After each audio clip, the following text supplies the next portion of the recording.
welcome everyone. What's good? My name is DJ Benhameen. I am the host of the ForAllNerds show, and I will also be moderating and hosting this panel today. It's time, a conversation on representation in the comic genre and what's next for the culture. Everybody having a good time tonight? Yeah! All right, well, let me introduce my panelists. And first up, we have Omar Holmon of Black Nerd Problems. Next up, we have Jourdan Barnett of the Blerd Vision. And last but not least, we have Cheyenne Ewulu of Pretty Brown and Nerdy.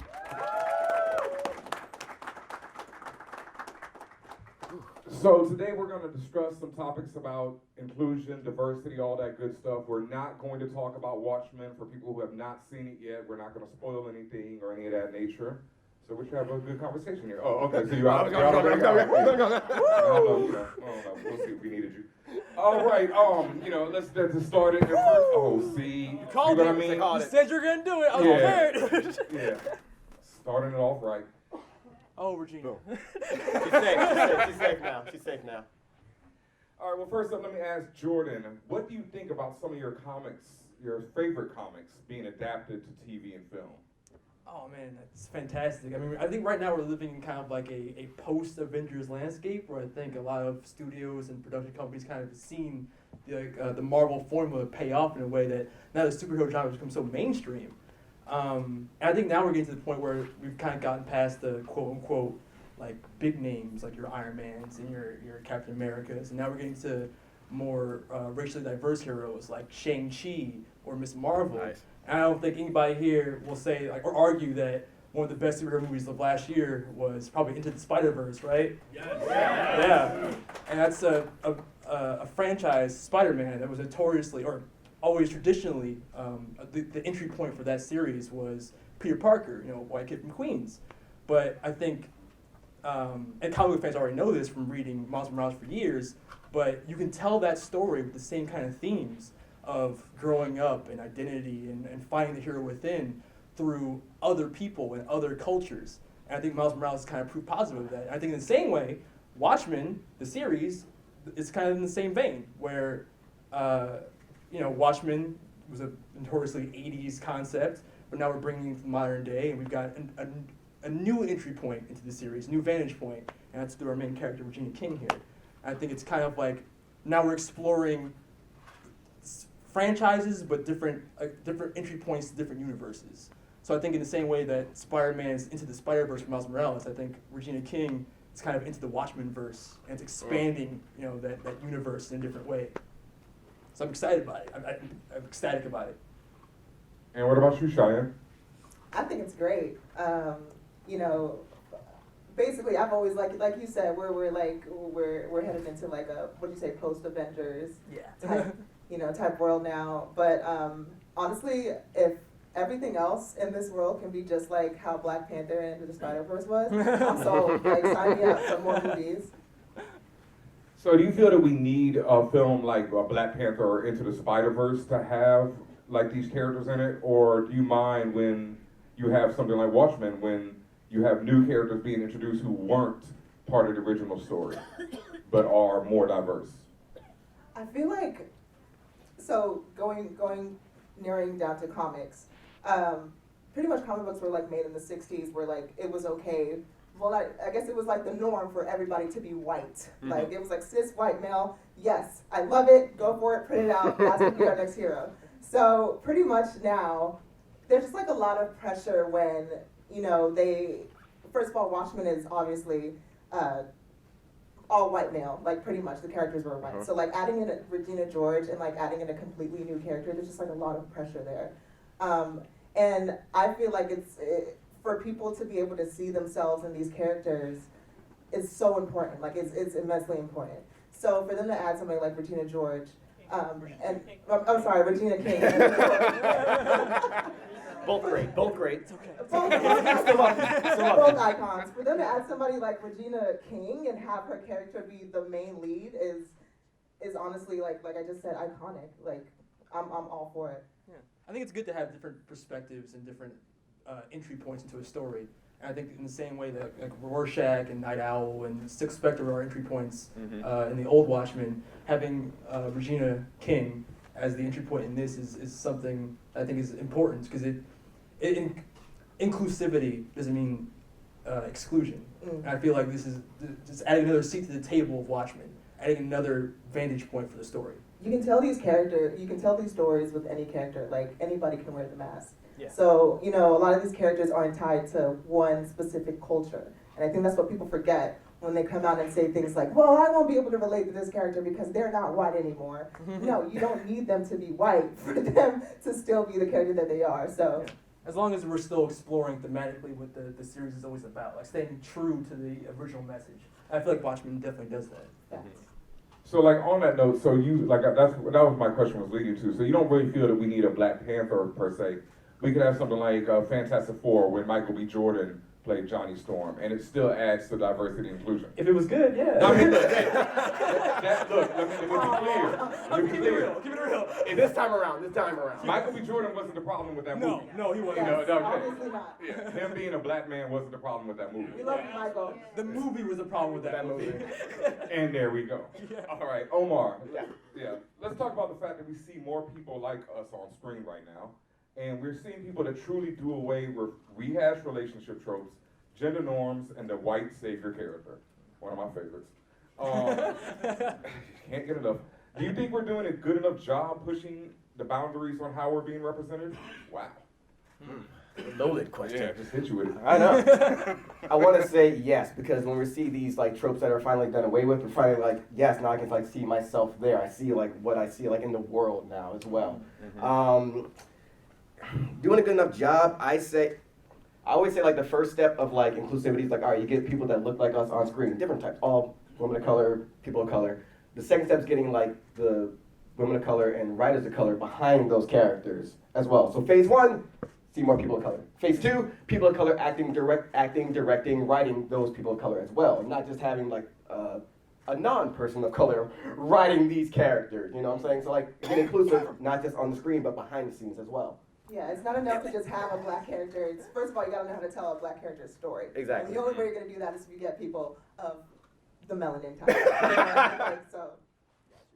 Well, that is another question. Do you feel that, like, is it complete? Okay, I feel, before somebody throws me under the bus, obviously I'm a writer myself, and so I feel like we need more writers, more producers, more everything, more creators behind the scenes. Yeah. But then you have shows like The Wire, which were created by David Simon, a white man.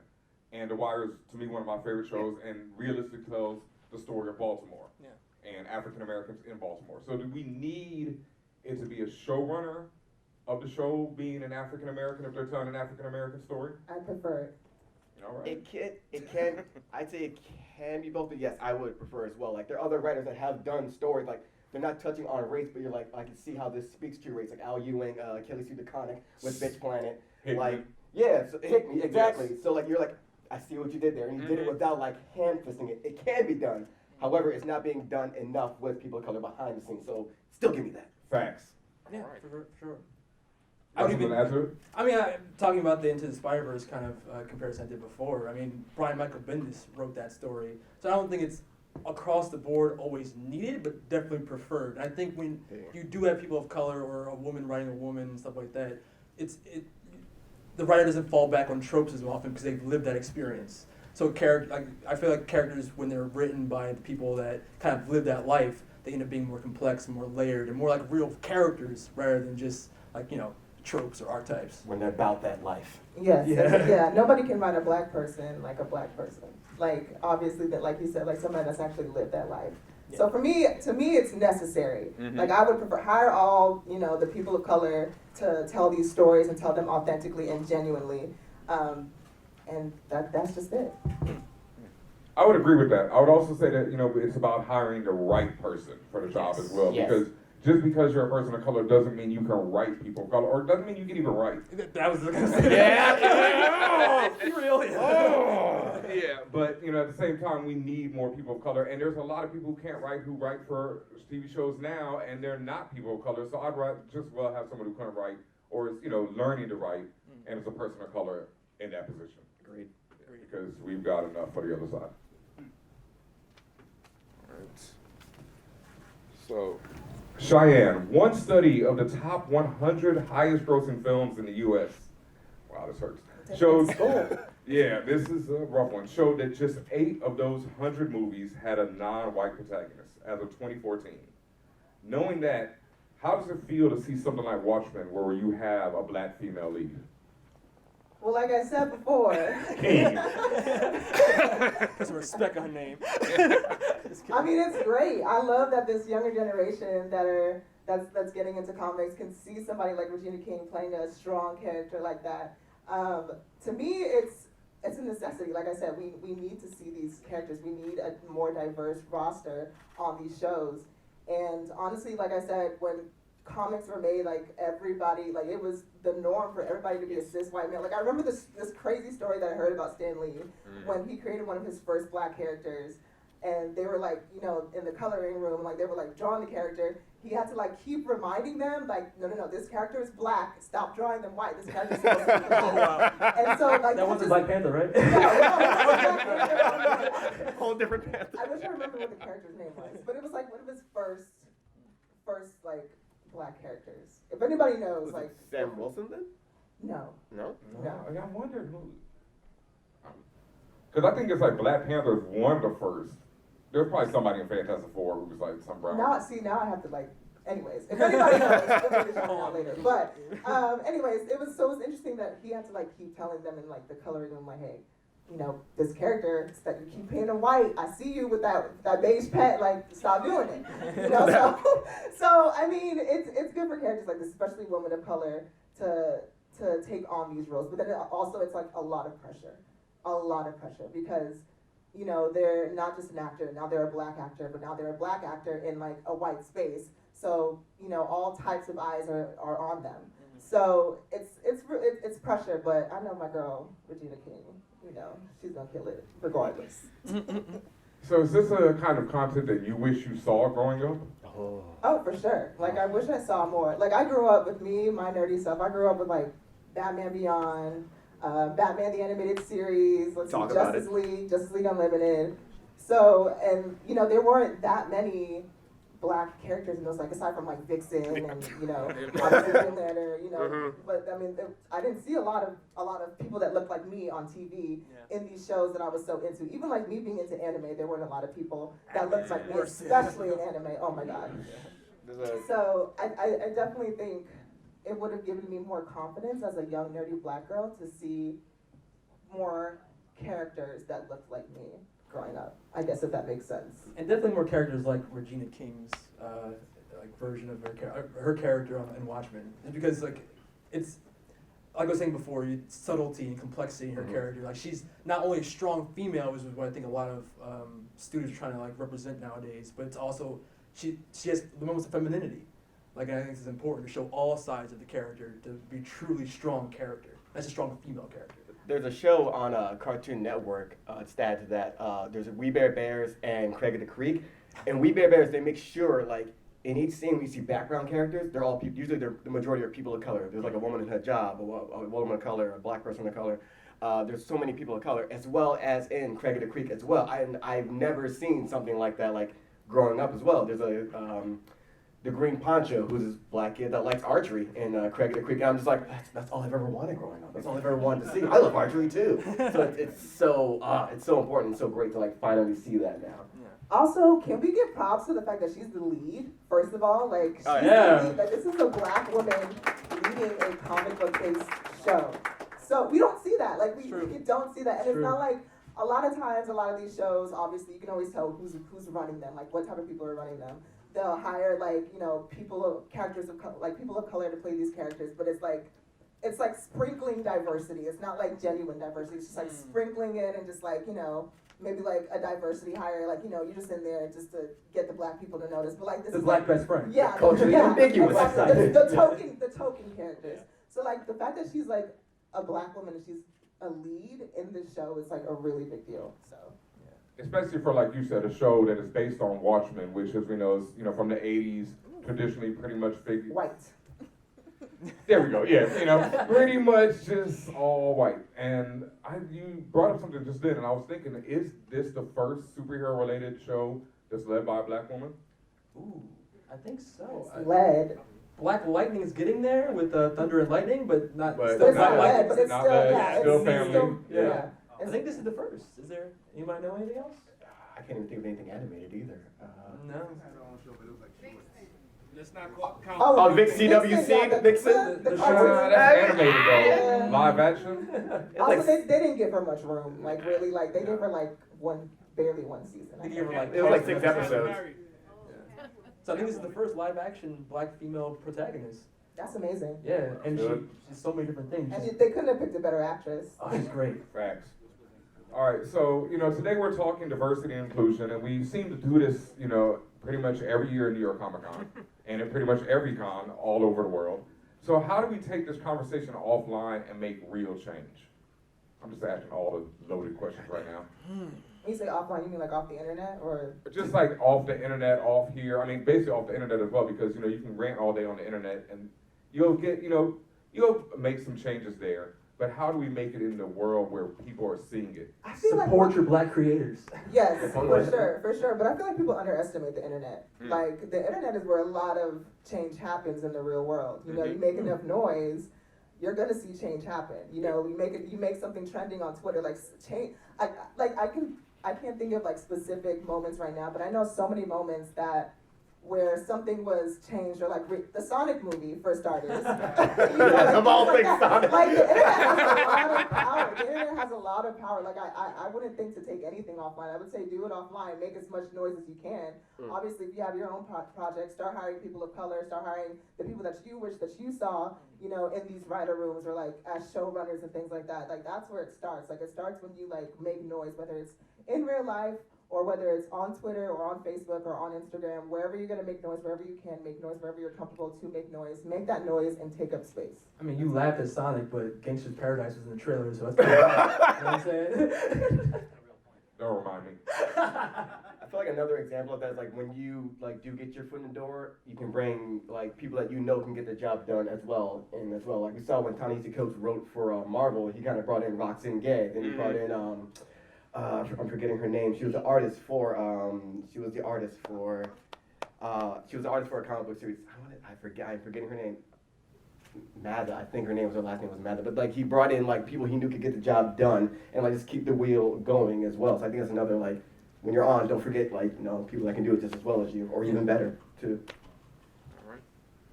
Okay, everyone, we're gonna take some questions from the audience now. So anyone out there have any questions for any of our panelists? Okay. Y'all brought up Craig of the Creek. Hell And that's like one of my favorite cartoons right now. Damn right. Yeah. Damn right. It's really good, right? Yeah. And the fact how you said that it stars a person of color, there are people of color throughout it, and also the family, is people of color. Like Terry Crews plays the dad. Little Rel plays the uncle. How do you feel about the creators being two white guys?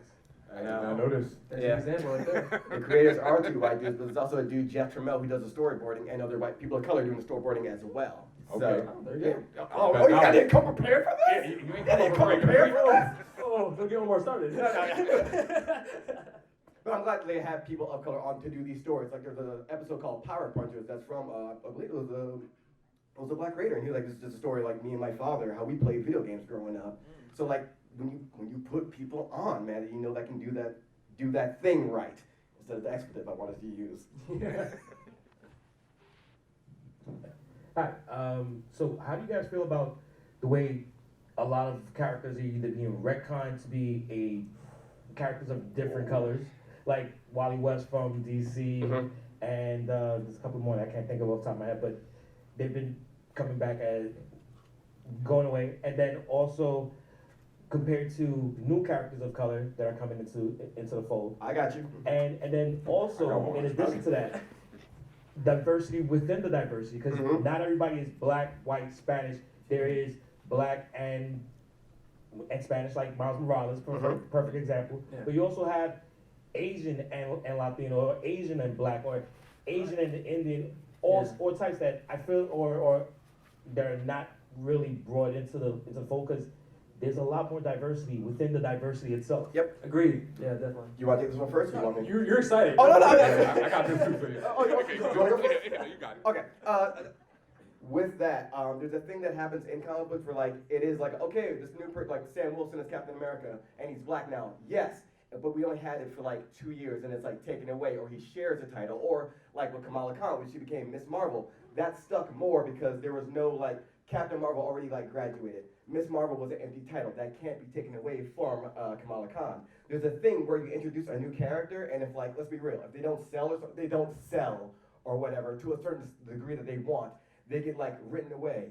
And then there's a new character, then a new character, so that one like sticks or whatever. But like, what happens to those black characters defer? Because there's so many that like have been around for years, but they don't get their stories told. It's just like they believe like shiny and new will always bring something in. No. Get those writers that are good, like Hickman, like Al Ewing, like Eve Ewing, who's writing Ironheart. Yep. Get them on those characters that already exist. You know what I'm saying? Get them into the limelight. That's all you have to do, in my humble opinion. Okay. Well, real quick on that, for me, someone once recently asked me, they were like, yo, why do we need let's say a black Hawkeye, or an Asian Hawkeye, or, whatever, Middle Eastern Hawkeye, whoever you want to make them. They're like, well, we have Black Panther, and we've got this, and we've got that. And my answer to that is, I want it all. Like, it's not about, and it's not about exclusion. But like you just said, 85% of roles in Hollywood are given to white men. Yeah. This is facts. 85%. 85% of the world is not white men. So why is that? So I want everything until we get, to a base level. I was just gonna say, in terms of characters being changed that were like traditionally white and being like either rebooted. Because, for example, there's talks that now that MCU's got X-Men back. Talk about it. Yeah, Malcolm X. Look how we reboot Malcolm X. Professor X and Magneto might end up being black, and traditionally after Claremont, like, the comparison to Professor X and Magneto was Malcolm X and Martin Luther King. My thing is, I've always been a champion for changing the traditionally white characters, the other races, for exactly the same reasons you guys said. But kind of my rule for it is, as long as race wasn't originally part of that character's like history, like if it's not important to the character that the race is, then it's okay to change it. For example, people were like, oh well, we can't make Captain America be black. There's nothing in Captain America's DNA that says that he can't necessarily be black. Even in the comics, there was a black Captain America. Isaiah Bradley. They're not fixing the super soldier serum and giving it to a black man, though. Not in World War II, fam. But for example, like people say, like, why can't Black Panther be white, or why can't like Luke Cage be white? And it's because those characters were built with the race inherent to their character. Like Luke Cage is a hero for Harlem. Black Panther is the king of an African country. Like those characters were built with their race in mind. But like something like a Falcon, like maybe that could be changed, but something like I can't think of one white character that could not be another race. No, a lot of times they're not intrinsic to the character. Yeah. Like that's why Miles Morales exists, because Peter Parker, he's just a kid from New York. Like that could be any kid. That's why Saladin Ahmed really gave Peter Parker's personality, like, cause like he has like poetry on his walls and things like that. He's not just like he's another kid from Brooklyn, but now he like has his own like strict personality as well. That's all the movie. The movie did a way better job. I mean, Saladin Ahmed's been doing this. Yes, because he actually spoke Spanish in the movie, which he never saw that happen in the books. Yeah, they brought some culture into his character, which was good. It's the whole point of his character in the first place. But yeah. All right, well, thank you all for joining us here today. Unfortunately, we have to wrap it up. Thank you for joining us. Thank you to our panelists. Everyone make some noise for them right now. And please make sure to watch Watchmen on October 20th. Couple weeks, coming out very soon, and every week, every Sunday night after that. We can say this. I don't think the trailers did justice. Not at all. Yeah. So if you're even slightly interested, it's amazing. Let's check it out. It is good. It is really good. Thank you. Thanks, guys. Do we get to drop the mic? Or